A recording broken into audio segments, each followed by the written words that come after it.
yours? I'm not. Okay. Hello, everybody. I'm Will Reed. And I'm Langdon Reed. And we are Wilson Fairchild. We're in the truck again, Will. Welcome back. Y'all are in here with us. Glad to be here. Yep. Mm-hmm. Get cozy. It's tight in here, but we've got y'all climb in. It's good. To those who've been here before, glad to have you back.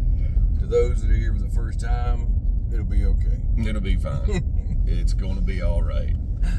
Hey, if you don't have anything to talk about, I got something I'd like to talk about. Okay. Well, anyway, so in any case, Hey, talk about that real quick, 'cause that's funny. In any case, who that's from? Yeah. So we had a professor in college. We went to the same college, Right. and we did have a few classes together. That was not good. No, We did not learn a lot in this class. no, and other people probably didn't like us in the They same didn't. class either. But this one professor, he's probably the smartest man on the planet. He probably knows more history than anybody ever has lived. He was a history professor. Yeah. He's a great guy. He was kind of a character. Yeah. But he just had his own thing. Like he came in a roar. Like, just came right in and just jumped right in. Let's start teaching now. I was never awake enough to hear what he had to say. Right. But he was very intense with and talking about Magellan or the Constitution or the Articles of Confederation, but in any case, he said that all the time. All the time. In any case. And it was like when he was teaching, his inflections would go up and down, just like, and then when he would like trail off, and then when he needed to come back and get himself back on track, it was, in any case. Yeah, it was always his transition to get back to where he was supposed to be. And we both just picked up on that phrase that's that guy's signature line. Right. That was him. Right. So in any case, Langdon. Right. But also, do you remember? And because he was a little overweight. Right. But then at some point in time, he lost a bunch of weight. He did. And that's good for him. Good for him. That's terrific. Yes. But the catch was, because I think history came first. Yeah. He didn't buy any new clothes. No, he forgot to go buy smaller pants. Which was fine. That's all right. And I'm not saying that this couldn't. Is just an observation. He had a job as a professor. I would assume he could have bought new pants if he'd have wanted to. Right. But he didn't.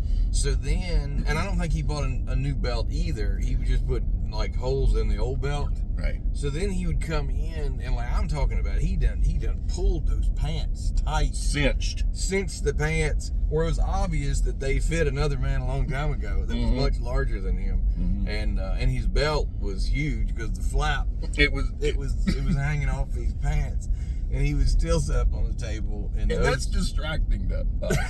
I was trying to learn. Okay, I'm like, you're talking about Charlemagne, and all I can see is your belt flap. Okay, go ahead. Belt flap. And so in any case, he had glasses too. He'd do that. In any case, the War of 1812 was coming to an end. So in any case, looking back, it's so funny to me that those things that made us laugh, and I don't really even know why. But the other part with that, with the cinching of the belt and the belt flap with the pants, is I think he ran out of holes on the belt, and he would use one hand to hold the belt and his pants.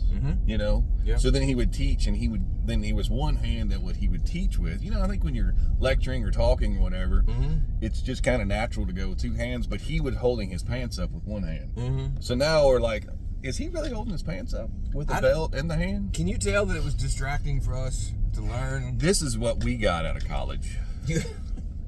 Do you think that has something to do with why our brains are different back to music and to creative? Like, it is. We were just so easily distracted by life in front of us. Hey, can you tell another one? And we might not even have time to talk about what you want to talk about anyway. That's fine. We can talk about it another time. But that's fine. There was another class that you and I were in together. Yeah. In college. Yep.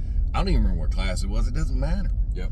But we were in there,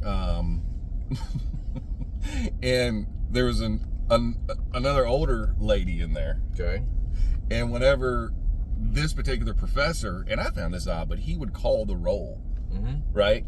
Which I don't know if they do that a lot in colleges anymore at that level. Yeah, right. But I doubt they call the roll anymore.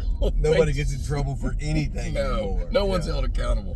But this particular class, he'd start off and he would just like we're used to in elementary school. But he would read. I know what you're getting at. He would read down through everybody's name in the roll, and you'd have to answer if I'm here or not. Right? Yeah. That was his way. And obviously, attendance was part of the grade for that class. Right. Which is why he was doing it. And then, so every class, and we had this like 3 days a week, probably Monday, Wednesday, and Friday. Right. And so he would start reading down through there. And then you and I picked up on this certain lady in the classroom. Okay. So, yes. Let me interject right there. Sure. So, So Langdon and I both ended up going to Mary Baldwin College in our hometown, which was a girls' college, but then they had an adult degree program. So we were able to enroll and take day classes there. They allowed us. They allowed us to, and so same story. We were doing music. We were staying at home. We didn't want to go to a university and party. That just wasn't our thing. Right. So we took classes at Mary Baldwin, which was great. And it allowed us to be able to travel with music. Right. But also gain our smarts. And part-time work other places. That's what we always did. So, but yeah, who you're getting at is an older lady. Yeah. That was taking adult classes also. Right. At Mary Baldwin. Right. And she was older than us. Yes. So obviously had come back. She was a generation older than us. Very much. At least. And yes, at least. She came back to get her degree, right? And the funny thing is her in this mix was funny because she was very serious. Yes. Very serious. And she loved when the guy called the roll. So that she could answer. And you can imagine, because a lot of us college students at the time are like, I'm just waking up. I'm not sure if I'm, I don't want to be here. I probably stayed out too late last night. Right. Is there an assignment due today, or what's going on? And do I have all my we didn't materials? We didn't take it nearly as serious as she did. No. But when he would go through the roll, and he would do it every class, name the names and here. Next name. How about this? I'll call the roll. Okay. And let's say this lady's name is Martha. I'm pretty sure it was Barbara, but go ahead. Okay. I think it was. Let's say her name is Barbara. Okay. All right? Let's say her name is Barbara. Right. So you respond like Barbara did. I will. Okay? Langdon? Here. Julie? Here. Megan? Here. Will? Here. Barbara? Present. Why is that so funny? Present. So I'm pretty sure she had like a Tuckahoe accent, which is a Virginia thing. It is. Which is totally, people will know what that is. Yeah, you kind of swallow your A's or something. Present. Present. Yeah, present. And, but she loved saying present. Loud and very articulated. And everybody else is like, here, and raise your hand, whatever. But she was always present. Like, and looking around like that's how everybody should answer the roll. And it's not good, because whenever she would do that, then you and I would look at each other like, is anybody else hearing this? Barbara's here. This is funny, y'all. Oh my gosh. So, I don't even know what class that was. I remember that woman, but I don't even know what class that was in. I don't know. It could have been his class. It could have been the belt flaps class. Yep. But, yes, we've been up like 30 minutes. She'd been up like 5 hours, and it was serious. She was ready to get her education on. And Barbara, God bless her. Present. She was on it. She was waiting too. Yeah. But always, every time we went, it was that way. I didn't think I'd think about that. I really didn't either. That's crazy. I don't know how that happened. No. Is there any other stories from college? Well, in any case,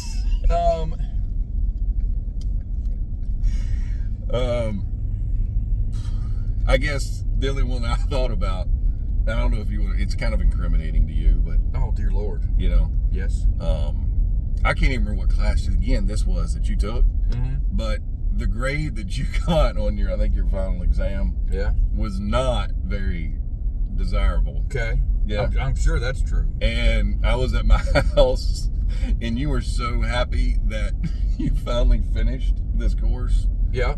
And you brought the exam over. Yeah. And shared it with me and said, "Look what I got on the exam." Yeah. And we were standing in my driveway. Okay. Do you remember this? I don't. And I said, well, let's celebrate the fact that you don't ever have to take this course again. Mm-hmm. And so we stood there in the driveway and we burned your exam. I mean, it's like that'll show them. Yeah. It is over with. It's done. It is. But that was the finality of that class. And I just remember, you came over there, we're standing in my driveway. You're like, look at this. It's bad, but I'm passed, and I don't have to take this course again. Oh my gosh. And we laughed, and then we said, all right, let's burn it. Yeah, you said, good. I don't ever want to do it again. So we lit it on fire, and then our little ceremony there. What's funnier than one guy saying let's burn it is the other guy saying, yeah, that's a good idea. Yeah. Come on, burn it. Let's get this That'll over do with. it. The only other college experience, or one of them that I remember from the classroom, which was so funny, we had another professor, and he was a real friend, by the way, because he was a guitar player, and he was a literature guy and a poetry guy, and we thought a lot of him, and but he thought a lot of us. Like he loved the music part of us, what we did, and yes. He was so supportive. But I'll never forget being in his poetry class one day, and we were analyzing a poem. And again, that gets off the beaten path for me because it's poetry that I'm supposed to really appreciate that I don't, because I really don't understand it. And we were analyzing it, not just phrases, like per word, just going through this poem, like per word. And so he's asking questions again with a classroom of people that really were trying to care or not. And I'll never forget, we got to, he'd read like this phrase, like 3 words, the songbird danced or something. Let's just say it was that. Okay, the songbird, that is a beautiful poem. But the songbird danced, and he's looking at everybody like, do you hear that? Do you hear that? The songbird danced. So what do you think the poet was trying to say? The songbird danced. I mean, everybody's looking around at each other, and I'm trying to find something to say about it. And then I raised my hand and I said, "Present." No, I didn't. No. And he said, "Yeah, Will. What do you think? And I said, "Well," I said, "the way he wrote that, you say the, you don't say the." He's like, "Did everybody hear that? Did everybody hear?" Blew his mind. Did everybody hear what Will said? Will, say it again. I said, when you read that line, you say the, not the. He's like, I've never seen that before. He's like, I got so lucky. Oh, yeah. He's like, I've never even thought about that before. Like, he's right. That's the way you read it. You would not say the, you would say the. And I'm like, I had finally said something intelligent in poetry class, and I had no idea. That's amazing. It was amazing. Did everybody hear that? Did everybody hear what Will said? It was like, it was my favorite classroom moment ever. Yes. Yeah. That's good stuff. Oh, it was. But he was one of our favorite professors. He was. Just because he was so eccentric. Mm-hmm. And again, he was into it. Yes. I remember the first time I had his class, and as you said, he was a guitar player. He was a classical guitar player. Yeah. And I went up to him after class, and I addressed him, and I was, again, because I'd heard how hard his classes are or were, and so I was trying to make sure I got in good early on. And I said, hey, by the way, what kind of guitar do you play? He was like, how'd you know I was a guitar player? And I said, well, I noticed your fingernails. You keep your fingernails long, and I do too, to play. And he was, from then on, your best buds. Best friends. BFFs. Yes. We both had long fingernails that we used to play guitar. Yeah. And that was a good end to have. It was. I didn't realize it was going to get me that deep into it. With your literature professor. Right. But he also, by the way, during class one day it started raining, and he went over and opened the window and just stood there quiet. And I know, I'm not exaggerating. We did that also. He did that like one of my classes. 10 minutes. quiet and just watched it rain, and then would turn around and say to the class, I love to see the poetry of the rain. And nobody in the class said anything because you didn't have to work, right? You're like, you got a day off. Keep my mouth shut. Right. I'll and this guy is appreciating the rain like none other. So anyway, it was some good stuff. It was. It was good stuff. So I will say this: after those funny stories, yeah, I think that's part of college experience is exposing you and broadening your brain, and you know, I'll be fair about that. Yeah. Yes. Did we learn anything? I don't know, but he actually brought a poem to class one day too that he'd written. Yeah. And I told him then, I said, man, that's a really cool poem. I really like that. And he printed it up, printed it out on a piece of paper, and I framed it, and it's in my office today. That's cool. So there you go. Just saying. See, we got something out of. It is something you hung on to. Right. Browse on. Did Barbara give you anything? I don't remember. I don't think I was. You could have that exam. I could have. No, but I burned it. You burned it. Yeah, I don't think I was punctual enough for Barbara. Oh my gosh. Well, in any case, this has been a good truck time. We had no idea that was going to happen. No, that is not where we were going. That's not what. So we'll go somewhere else next week. We will. Yeah. And y'all join us then too.